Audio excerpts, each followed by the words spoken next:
Hello and welcome to the online course in Western Cultural Traditions, LA 200 for the fall semester of 2013. On the screen is the image of the cover of the book that we'll be using, Jackson Spielvogel's Western Civilization, Volume 1 to 1715. My office is in St. Joseph Hall, room 207. My hours are posted on the syllabus that is on the Moodle page for this course, where you also found this slide lecture. This first lecture is going to cover the development of early human civilization from the Stone Age, the Paleolithic period, up through the first cities. And civilization is a word that really means cities. So civilized humans were the first to live in cities and all that the kind of complex social organization that entailed. So that's, in a nutshell, what we're going to be looking at in this first lecture. In a moment, we will be talking about human life in the first settlements, the early cities, which came about in what is called the Fertile Crescent in the Middle East. But before considering the urbanization of human beings, we should look at the longer period of human existence in Stone Age, tribal, hunting and gathering societies. We know that the Earth is very old, about 4.5 billion years old, and a billion is 1,000 million, so thousands of millions of years old for the Earth. And for most of that time that the Earth has been around, there have been no humans. So for 99.999% of the time since the formation of the Earth, humans were not present. The first humans were not Homo sapiens, but other hominids. And the screen shows that there were several of those, that the first emerged about 4 million years ago.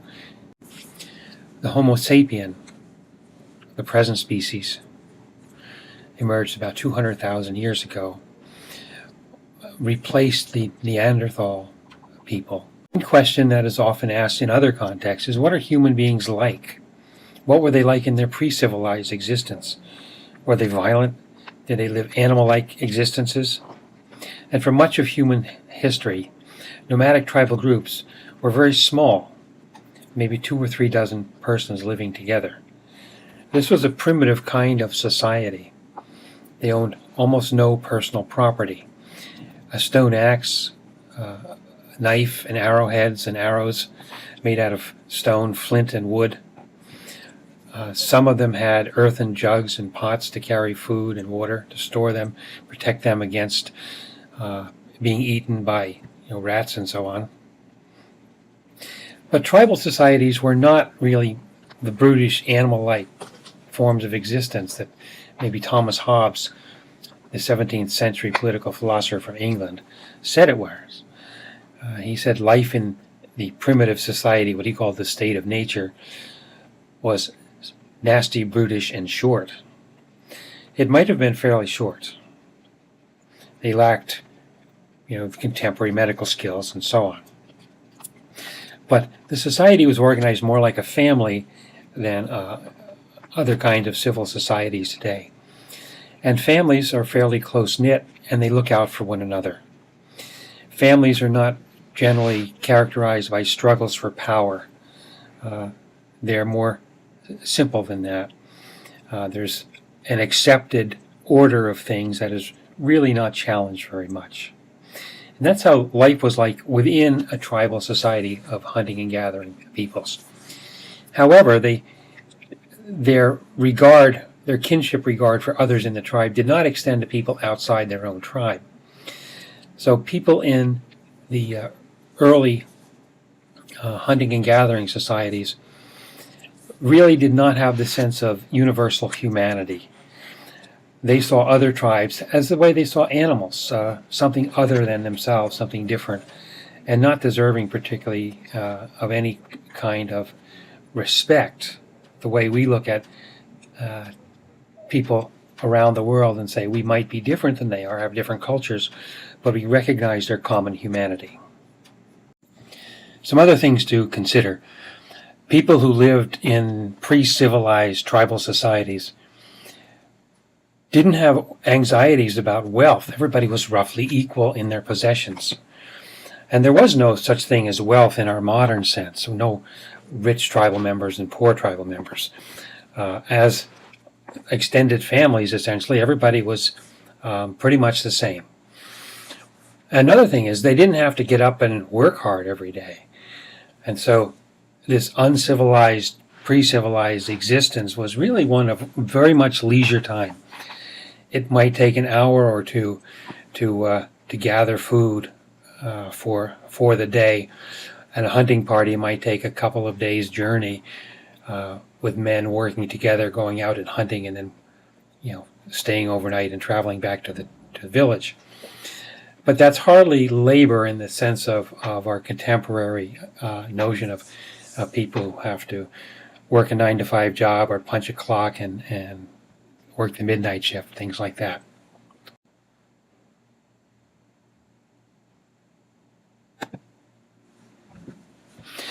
This image is a map of the expansion of Homo sapiens out of Africa about 200,000 years ago, and then moving into other parts of the world, into Western Europe about 40,000 years ago,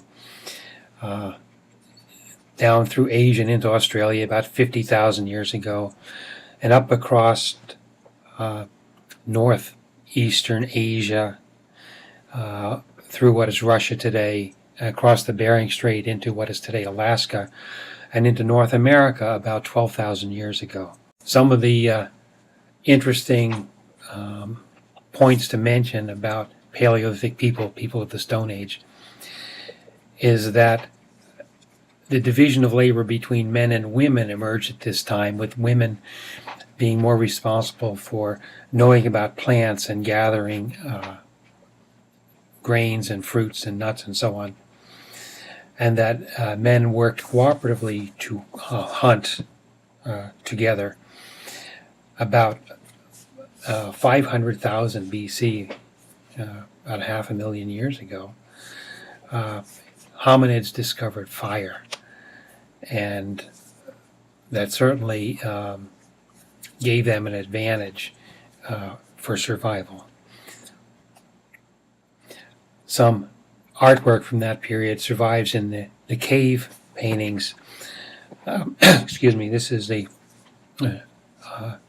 cave in France discovered in 1994. The paintings date to about 30,000 BC, and shows wild oxen, horses, and rhinoceroses. So Paleolithic artists used lamps burning animal fat in order to be able to see in these dark caves to make their paintings. And they used natural ingredients that they found to make their paints, ores that they could find, powdered rocks and so on, that they would mix with animal fat. And they made brushes out of animal hairs. So rather sophisticated artwork. Next, we need to think about the Neolithic Revolution, that is, the agricultural revolution and the coming of civilized Homo sapiens, civilized human beings. The first settlements were in the Middle East. The very first known human settlement was at Shatt al-Huyuk, the first city in what is today Turkey. This slide shows some of the consequences of the Neolithic Revolution, the early civilization of the Homo sapien. We see things like the development of the Bronze Age around 3000 BC, where humans learned to heat together copper and tin that they found in the earth, and together, mixed together, heated up and melted together, formed a new kind of metal called bronze, which was much stronger than copper or tin by themselves. So the use of metals was a big advance for human civilization. Another major indicator of civilization is the development of writing. And so we often call the Stone Age period the prehistoric period, because with no method of writing to record events, there can be no history per se. So the invention of writing and the keeping of records led to the historic era. That is, we can now look at old documents and write somewhat intelligently about things that happened in those times. The most important thing to understand is how the development of agriculture greatly changed human life. Before agriculture, when people wandered around, they didn't own property. They had rights to hunting grounds, and they might fight over those. But certainly individuals didn't own any property. When women learned how to plant seeds and harvest crops, it changed everything. For one thing, when you put seeds in the ground and you cultivate them, you can increase the amount of food that you produce. You don't have to hunt for it, you know exactly where it is. However, you need to stay there and take care of it, and you have to prevent other people from taking it. So, settled agriculture, staying and planting seeds into the ground and harvesting your grains and vegetables, meant that you had to have a very complicated social system in order to protect that. And you have invented private property. You can't plant a field and wander away and come back 2 months later. Any food that has been grown there has probably been picked over by other nomads who wandered by. So if you want to put the work of creating your own farm, so to speak, you also want to claim property rights over it. So the invention of agriculture meant settled in living in one place, and it meant claiming that certain place for yourself and excluding other people from it. When nomads walk into the woods, they see an apple on a tree. It belongs to whoever picks it. But when you plant a field, it belongs to you because you have put your labor into it. You have invested your time when you could have been doing other things. And so this gives you a claim over it. To protect that claim, you need to be able to fend off anybody who would come in and try to take it away from you. And as a result, a division of labor and specialization of task resulted. Some people who are stronger, better fighters, were chosen to be the soldiers for a village, for a settled little city. Others who were intelligent and quick at learning became priests who were seen as necessary to invoke divine favor over your efforts and offer protection. Others were scribes who recorded who owned what property and kept accounts of who owed what to whom. And so because of the simple act of putting a seed in the ground, out of that came not just the plants, but also grew up a whole complex social system and a division of labor. Another thing that came out of this was slavery, because soldiers don't plant in the fields, and they don't take care of animals and so on. They specialized in a military task, as do the priests, as do the scribes. Who's going to feed those people? So somebody had to be induced to work for others instead of for themselves. And thus, with settled agriculture came the slave-based form of economics. So slaves provided the surplus of the surplus of wealth that was needed to feed and house the more elite members of society, who either were part of the armed forces and the police, or part of the scribe class or the priestly class. In order that this slide lecture not become too lengthy, I'm going to limit what I say as I move through the remaining slides of the slide lecture.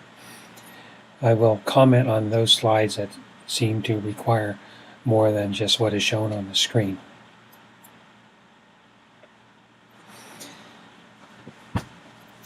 This green shaded area on the map of the Eastern Mediterranean region, Asia Minor, or what is called Turkey, is shown at the upper left center of the map. And Egypt is across the Mediterranean right below that. You can see it says Lower Egypt and the Nile River. The Sinai Peninsula and the northern part of the Red Sea are visible very close to that. The Red Sea, Sinai Peninsula. Jerusalem, the old city of Jericho in what is today the state of Israel. Then the land of Canaan. The Fertile Crescent encompassed this area between the two rivers, the Tigris and Euphrates rivers, in what is Iraq today. So it's shaded green because this was an area that had sufficient water from irrigation in order to support early agriculture.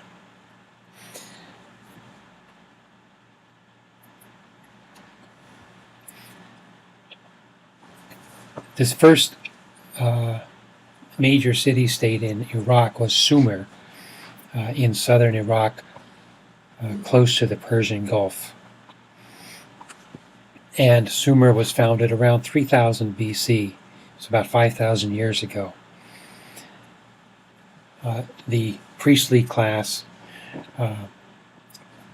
were ensconced in large earthen temples. They were not made of stone, but like brick, made from clay, and they were called the ziggurat. The priests were very powerful and had much influence on the order and the ruling of the early Near Eastern cities. There was some trade on the rivers, but the Tigris and Euphrates were prone to sudden and unexpected flooding. So the life on those rivers was somewhat unpredictable. However, with irrigation ditches and so on, they were able to irrigate their fields and live a settled agricultural existence. This is an image from Sumer, from the city of in Sumer, and it shows at the center of the image is the king, and he is receiving captured slaves. A battle has taken place. They fought in chariots, four-wheeled chariots, with two riders, one to hold the reins and steer, and the other to be the spearman and take care of the combat part of the battle. The defeated warriors then would become new slaves for the city.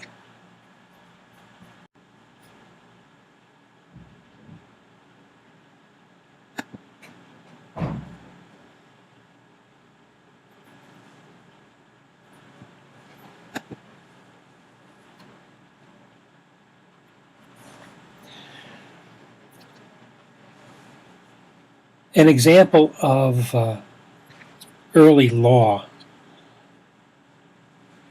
from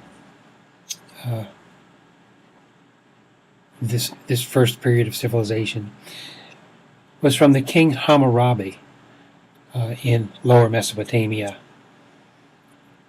And Hammurabi is known for promulgating his code of laws that impose discipline on people who really are coming from nomadic hunting-gathering societies where you didn't need written laws. You didn't have writing, for one thing. But you had tradition and you had familial authority And there was a kind of a consensus about what should be done. But once you have the more complex society that raising crops created, you need a system of law and a police force and everything else that goes with it. The kind of approach to law and order was more severe than we are used to today. In order to have people pay attention to these laws, the penalties were somewhat dramatic so that they would make a big impression on people. The code of justice is known as an eye for an eye approach to law. This is where we learned the code of Hammurabi, a stele, a stone carved with the laws that shows us what the laws were at that time. And let's look at some examples. For example, if a man is robbed and the robber is not caught, then the community shall compensate the man who was robbed for the goods that were stolen. The idea that a robber could destroy a person's ability to survive, and that the community should chip in and try to make sure that doesn't happen. The community has responsibility for maintaining law and order, and so they have a collective responsibility to try to prop up somebody who suffered a loss. An interesting concept. Others show more severe discipline.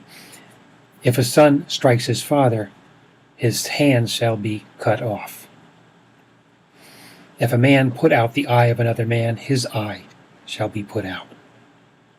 And similar with the teeth. If you knock out somebody's tooth, you'll have your tooth knocked out.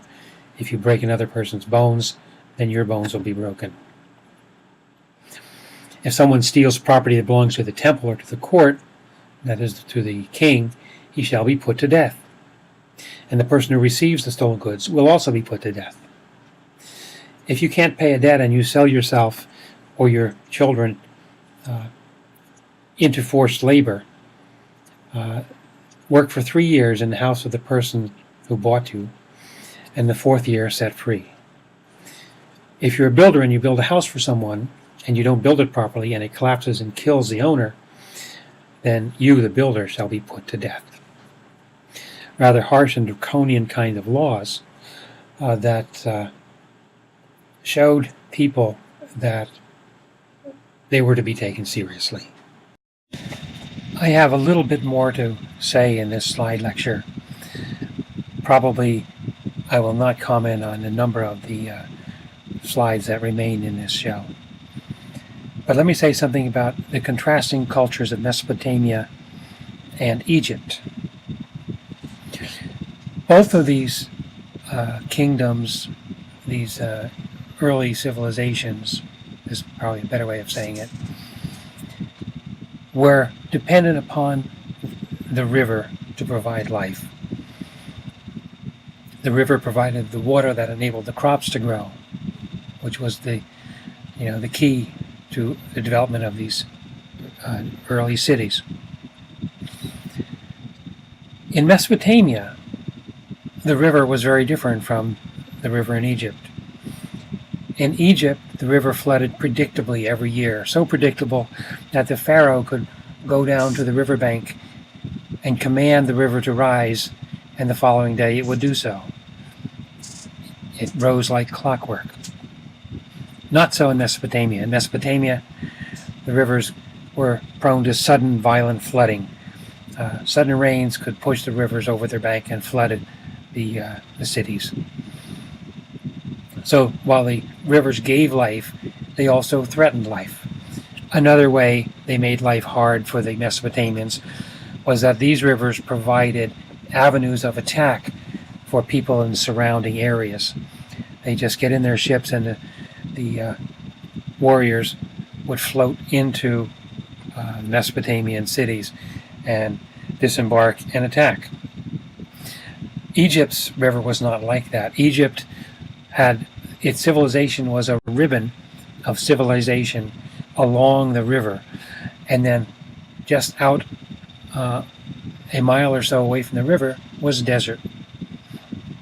This desert on both the east and the west protected the Egyptians from overland attack. The cataracts of the Nile to the south in the upper areas of the Nile prevented navigation of the upper Nile River, and so prevented attack from that direction. And the Egyptians fortified the mouth of the Nile in the Mediterranean and enabled to protect themselves in this way. So the Egyptian civilization was quite peaceful and not subject to the kind of enemy attacks, the raiding parties that plagued the Mesopotamians. This led to two different kinds of culture. In Mesopotamia, the phrase necessity is the mother of invention applied. The Mesopotamians were inventive, and they had to be in order to survive. For example, they invented the wheel. Originally it was for pottery to spin clay in order to throw pots. The pottery wheel became the chariot wheel and gave them a military advantage. They also developed glass making, melting silica sand and forming glass crystal. The Mesopotamians also invented money, the abstraction of value to facilitate trade and commerce. They could trade going up and down the rivers to meet other peoples, and money was something that you could carry in a very compact form. While the constant threat and changes experienced in Mesopotamia led them to be survivors, to be inventive, the Egyptians experienced a much more peaceful existence. The Nile River provided them with the gifts illustrated on this slide.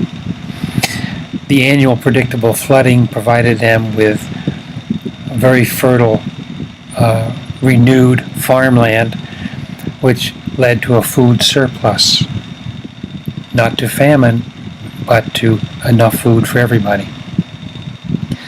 The Nile provided easy transportation in this long and narrow civilization that was all concentrated on the riverbanks up and down the Nile. It provided security in that, as I mentioned earlier, it was surrounded by desert and so on. And this led to a changelessness.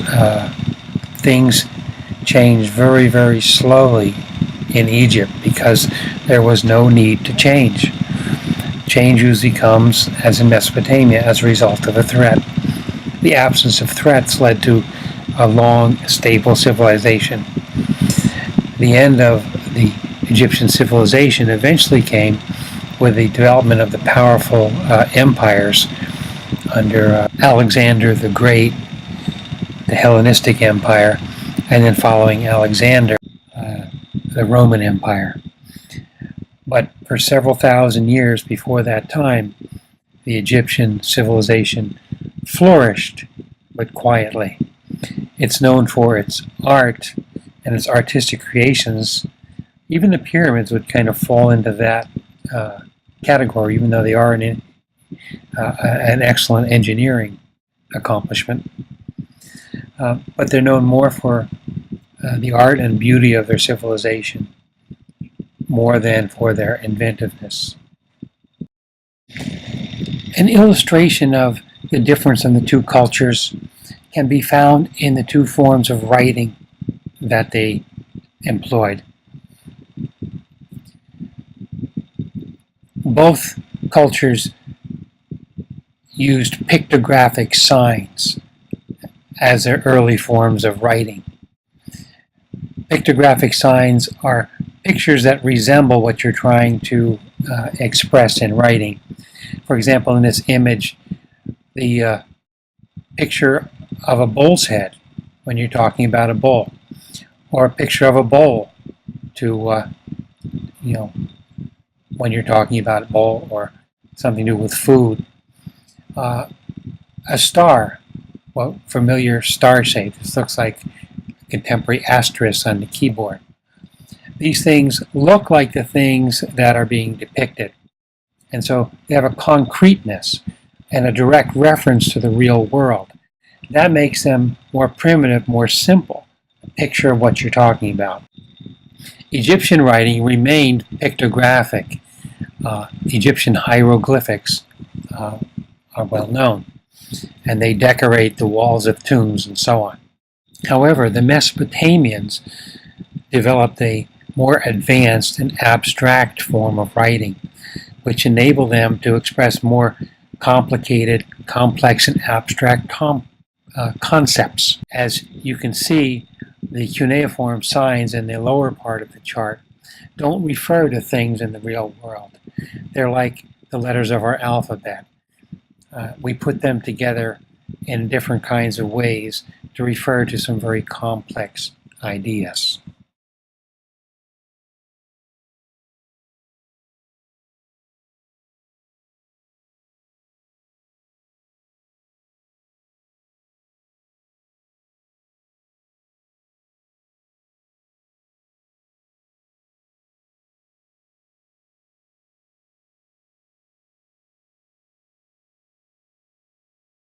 This piece of artwork here illustrates the teachings of the Book of the Dead.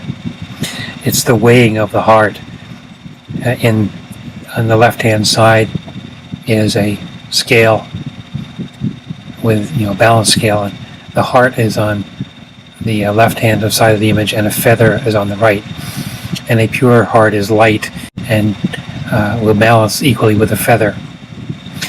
And if once you die and you have your heart weighed, if you pass the test, you're ushered into the presence of Osiris here, kind of equivalent of going to heaven. If you fail the test, there's this beast here, part crocodile, part lion. It's ready to devour you if you fail the test.